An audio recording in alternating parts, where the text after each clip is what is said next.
As always, thank you so much for tuning in and making this your podcast or your live stream of choice. I'm your host, John Greenewald Jr., founder and creator of theblackvault.com, and I am doing a segment today that, although some of you may be sick and tired of hearing about the Wilson Davis documents, there is so many avenues to research with this, and what people constantly tell me is it deserves the attention. This is I would say what I'm calling anyway, the final act. Kind of should I say nail in the coffin? Because I know one person who doesn't want me to use that phrase. But in my opinion, you're starting to see the nails in the coffin. That I believe that we're starting to lean very much more to fantasy versus fact. And I'm putting that up front simply for this. If you guys are sick of hearing me talking about it because you believe that it's real, you may not like this video. But I do encourage you to do two things. Listen to it and challenge what you believe, because this video is a result of me doing that. But also listen to my interview with Jay from Project Unity. And I want to also say up front, I am so glad that I did that interview with Jay. He is intelligent, he's young, he's passionate, and he's not going anywhere, which I encourage him not to. In essence, he has a thirst for the truth, and I have no regrets bringing him onto the show and having a near 3-hour conversation with the man. And this, even though I may go against what he had brought forward in the show, I encourage you to watch that and see from his vantage point, who is advocating that they are real, see that evidence or admittedly the lack thereof, and see if you, again, support or refute that claim. This video is a culmination of not only what I learned from my interview with Jay, but after I got off the interview with Jay, kept to my word and looked into some of the stuff that I was not aware of. Number one, the Discovery Channel interview that was referenced, a couple other things that had been brought up, but specifically a NRO document that seemingly is the root of the entire story. And I'll get into that, but in essence, and let me go ahead and pull up the visuals, this is often referred to as Stephen Greer's NRO document. And I truly believe, now that I realize what document it was, because admittedly I had told Jay I wasn't sure which it was, which was true. I had found what actually was the real document. I just thought, you know what? There's absolutely no way that Dr. Stephen Greer would try and pass this off as legitimate. So I entered the interview with Jay thinking, I've got it wrong. Maybe the document's not even, out there, and it was only referenced, but it was classified. So Greer withheld it, but only talked about it that he showed it to Admiral Wilson. Well, I had it correct. And that's, and I'm partially glad I didn't know that with Jay, because I would have derailed the interview, but not by choice or maliciously, but rather that document can be destroyed using logic and known facts about documents. And I will, again, go through that and prove it, that document is a hoax. But it is often cited in the most, what are often termed as the most legitimate and credible sources for fighting that these documents, the Wilson Davis documents, are real. That includes UFO Joe's blog, which he calls a mega blog. There's like 4 parts to it. It's got to be like 75,000 plus words, I think he said, but it's gigantic. It's in there. And Richard Dolan, who calls this the leak of the century. They all fall back on Stephen Greer's narrative that this NRO document was what was shown to Admiral Wilson.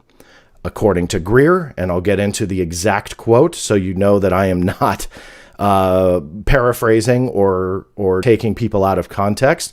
I'll get into exactly what Stephen Greer says about it, but I first wanted to show you the unedited document, in the sense that this is what Stephen Greer put out there and published. Obviously edited, that there's some redactions here, and here, a handwritten note from Greer up here, but essentially this is what Greer has passed around. I'm not going to read the entire document, but in essence, it was talking about a security concern, and it was sent to all of these locations, which is problematic in itself. But you'll see why Stephen Greer believes that it's less about the content of the message, but more about what we see over here. Here is page 3 of the same document. So that was it. It was a 3-page memo. Okay. So we're going to dissect the major problems with it. But I want you to first read and hear what Stephen Greer says the document is and why it's important. This was published back in at least 2019. This was the earliest, version you can say of this particular page here, which was an email. You see this constant contact that Greer's organization sent out. Well, Wayback Machine, which I often look at because it gives you timestamps, irrefutable timestamps of when this information was out. This is what Greer had sent out, and again, at least July of 2019, if not earlier.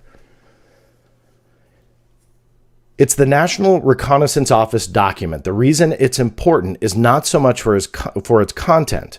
Take note of the distribution list, please. Blue Fire, which is a code name, 1991, Commander's Net, Royal Ops, Cosmic Ops, so Cosmic Clearance. You've heard of this? It's not a myth. It's real. Mag Ops, Magi, it's Magic Ops. It goes through a whole bunch of them. Nellis Division, all these code names, code numbers, and you get down to some really interesting things. MOC is Military Operating Center, and MOA is Military Operating Area. SOG is the Special Operations Team, but you get into Red Flag, Dark East, Dark South, Paput Mesa, Sally Carter, Groom Lake, Dreamland, Blackjack Team. Blackjack Control is the Edwards Complex in California. Roulette Team, Aquatech, Sea Spray, and others. This secret document went to the Admiral, Admiral Thomas Wilson, prior to our meeting, and he actually recognized one of these entities and made an inquiry. It was being run by a contractor, and the contractor, one of these corporate contractors, when he called them up, he says, "I'm Admiral Tom Wilson." At that time, he was head of intelligence for the Joint Chiefs of Staff. "I want to be read into this project." Guess what happened? They said, "Sir, you don't have a need to know."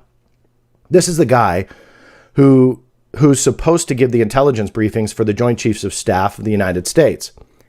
He was told, "You don't have a need to know." And Admiral Wilson said, "God damn it, if I don't have a need to know, who does?" They said, "Sir, we cannot discuss this with you further." They hung up and blocked his line. This all happened before the stand-up meeting I did for him with Edgar Mitchell, sixth man to walk on the moon, myself, my military advisor, and a few other people met with the Admiral in what's called a stand-up briefing. I was doing the presenting. It was supposed to be 45 minutes. It went for 2 to 3 hours. Phew. Okay, why did I read that whole thing? Because those fans of this channel know that I don't like reading long stuff. That gives you the root of what these reputable sources on the Wilson Davis documents are citing that started Admiral Wilson going off and looking for these special access program code names, whatever, and then found out what he did, was locked out, and then years later sits in a car with Eric Davis and spills the beans and shares classified information. It goes, however, again, I'm stressing this, to the root of UFO Joe's blog that you see on the screen. This is what he says. Wilson said Oak Shannon, a scientist, spoke to him for 2 hours and tried to convince him to talk to Dr. Davis and what he, Wilson, told Will Miller on April 10th, 1997 in the Pentagon, and then 2 months later in June. The April date was when the briefing with Miller, Dr. Mitchell, Dr. Greer, Sherry Adamiak, and Stephen Lovekin took place, and when Wilson received the code words from the first page of the NRO documents, Miller and Greer gave him so he could attempt to locate UFO-related unacknowledged special access programs. June appears to be the time Wilson told Miller the results of that search. Dr. Mitchell said a gentleman got back to him a few weeks after the April briefing, but I think a few months. June is more likely, and I'm not sure if that person who called Dr. Mitchell was Wilson or Miller. I'd go with Miller. Either way, I have no doubt Dr. Mitchell was informed about what Wilson found.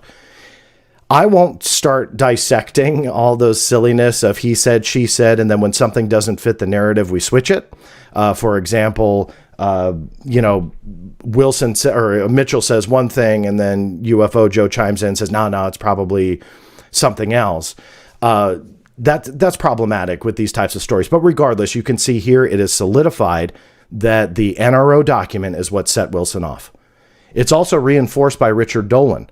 Richard Dolan, in his UFO Leak of the Century video, analyzes this and essentially says the only thing we know from the meeting is from Greer and Mitchell. So he falls back on what Greer said. So again, Richard Dolan, UFO Leak of the Century phrase coiner, is falling back on Greer. So that's the foundation that set Wilson off. I've beat that dead horse and I'll keep beating it, because what you're about to see is a breakdown of the document that, in my opinion, proves that the entire thing is a fabricated hoax. And so how is it that we call this the UFO Leak of the Century, and so many people who are touting anonymous sources say, hey, this is all real, but no one has ever come to them and say, hey, you guys, look, I don't want to be named in all this, but you're touting a hoaxed document as the root of this story. You need to not do that. Yet no one has challenged what I'm about to show you. Now, those 3 pages that I went over, I'm going to start dissecting from top to bottom. This up here is obviously a note by Stephen Greer, SG. Okay, so we just omit that. It's not part of the original document. He put it in his book or whatever. You can see this top line from the NRO, or National Reconnaissance Office / Central Security Service. What is this? This is a Department of the Air Force seal. Now, government documents, when they are from, in a memo form, when they're from an agency, what do you think is at the top? Another agency's letterhead or their own letterhead? Well, spoiler alert, it would be their own letterhead or their own seal or both. Yet here we have something from the National Reconnaissance Office and a Department of the Air Force seal. I have never seen a memorandum, and I'll show you some real ones, from the NRO in any era, doesn't even matter, in any time, an NRO memo that has a U.S. Air Force seal. That, from the top, is already silliness, in my opinion. The status of the document, classified / restricted. Neither one of these, by the way, makes sense on a highly classified document, which this is touted to be, that talks about magic and magi and essentially confirming Majestic 12. That was what Greer is essentially saying. Classified is not a classified designator. It's either confidential, secret, or top secret. Then top secret, you have special compartmentalized information, and that just gets, really confusing, but from there on out. However, classified is not a designator to show a document is classified. Is restricted? Yes, in World War II.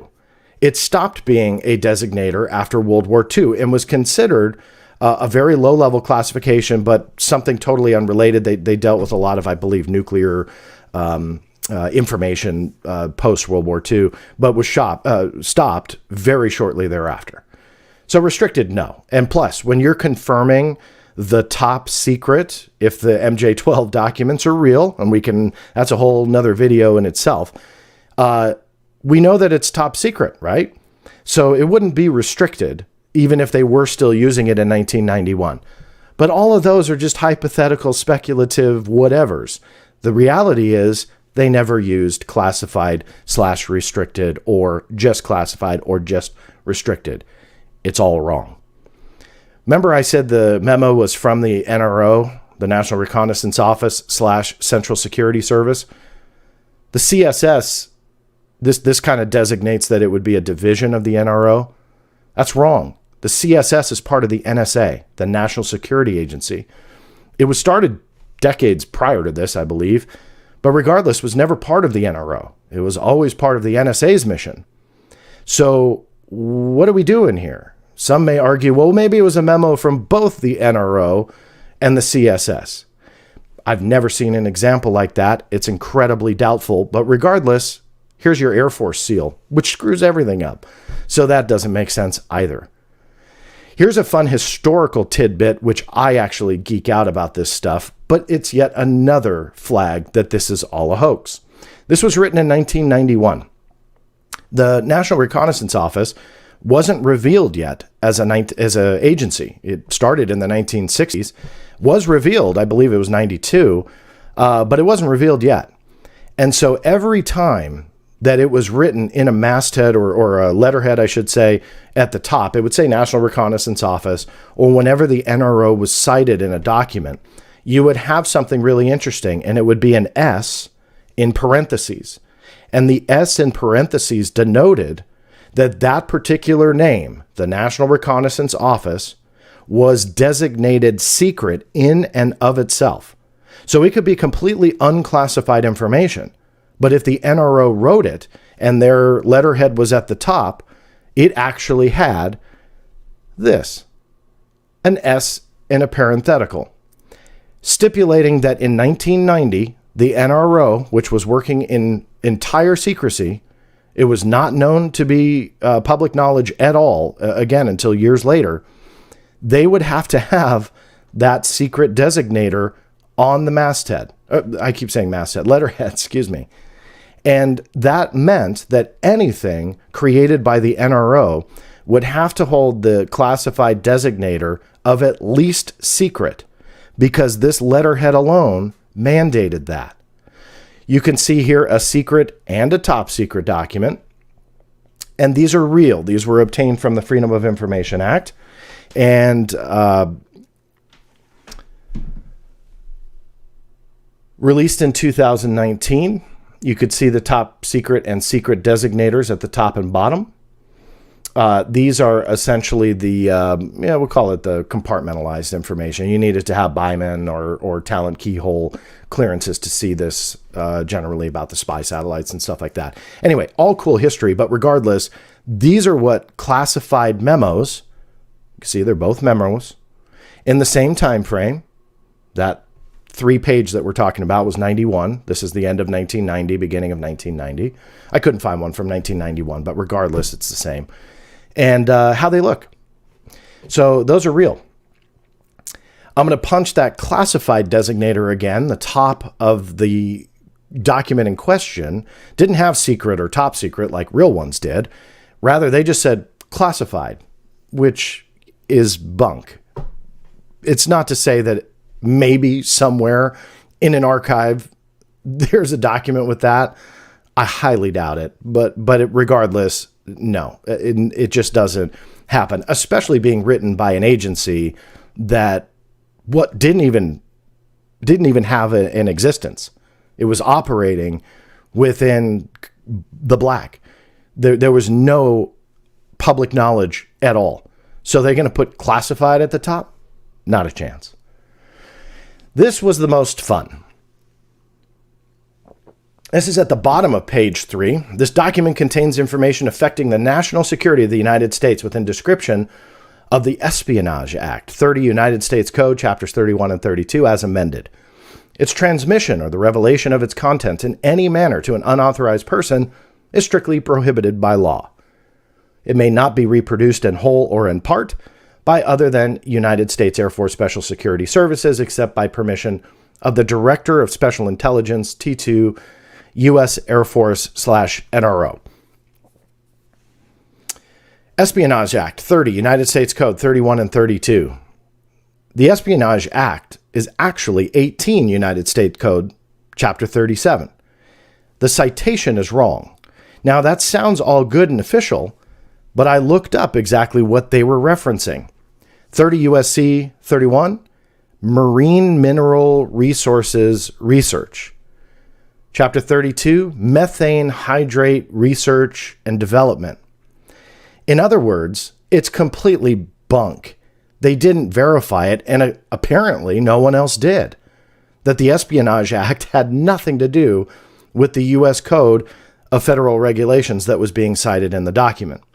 So from top to bottom, you can see numerous mistakes. And that citation at the bottom about the T2 NRO, U.S. Air Force Director of Special Intelligence, it's all hokey.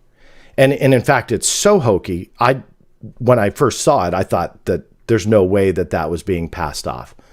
Yet that is the root of the story, the foundation of which all of this was built, that set Thomas Wilson, Admiral Thomas Wilson, off on his journey to go see if these code names were real. And aha, they were. And aha, he had no access to them.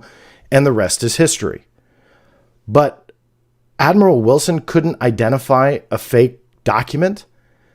I mean, let's say Dr. Stephen Greer got the document to Wilson, like he said, prior to their meeting. Really think about this. He's an admiral and a J2 in the Joint Chiefs of Staff. A private citizen sends him, allegedly, a highly classified document received by either his aide, secretary. I highly doubt that he can just mail it and it goes right into Wilson's hands. Somebody saw it prior. So all of a sudden, all these people are going, oh, cool, classified information. Let's give it to Thomas Wilson and go from there. You don't just send highly classified documents ahead of time from a private citizen to a J2 and not get attention. So all of a sudden, Wilson just goes, oh, okay, classified document. Yeah, bring it here. And now he's convinced to look for alien or UFO related special access programs. And so we just have to accept that no one questioned why this type of document was being delivered ahead of time, highly classified in nature, from a civilian who's not cleared. It was not delivered under any special handling procedures or delivered in any way that would be indicative of classified information being delivered to Admiral Thomas Wilson. Instead, we just accept all of that is true, not a problem. Greer got it to him, highly classified, goes under the radar. Wilson just buys the whole thing as being real, despite a lot of red flags that show it was likely a hoax. And he goes, okay, well, let's just, let's just look into it. Let's just find aliens. None of that really makes sense whatsoever. Now, originally I was going to do 2 videos. I decided to combine it all into one. The first part, I wanted to show you how awful that document truly is. There's no what we would call chain of custody that people love to talk about. No provenance is how I generally refer it to. There's no Freedom of Information Act case that I'm aware of. In fact, it does go to a shady character that will play a part in an interview I will be posting hopefully later this week. And if you're not watching this live, it may already be there. So I'll put it in the show notes along with the links to everything that I'm talking about. But I will be interviewing somebody who is entrenched in this story as well, who also believes that NRO document is likely a hoax. And he has a much different perspective of where it likely came from. And it just reminds me, without knowing all the details yet, of a Richard Doty type character on where this surfaced at the Little Alien during a conference, in Rachel, Nevada. Yes, that Little Alien. And that was kind of where this all surfaced. They call it the Blue Fire memo. It's ridiculous. And honestly, I mean, if I'm proven wrong, please, I'll admit it. But all of those red flags on an NRO document don't make sense. So what I wanted to do was start with that, but lead into some other stuff that, in my opinion, really does drop the curtain on this and gives you the final act. That there's, despite my great conversation with Jay, and I'm glad I did it, digging into these elements of the story, I believe now at this point solidifies that this is fiction. And when the foundation from those reputable resources all point back to Greer's NRO document as what set Wilson off, the foundation starts to fall apart. You can't build a story off of that.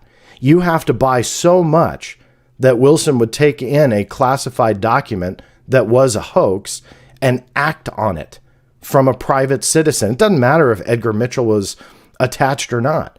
I truly believe that a J2 would never do that. Watch more podcast clips now on our YouTube channel. Go to Livewire Podcast Clips and watch more great podcast videos just like this one.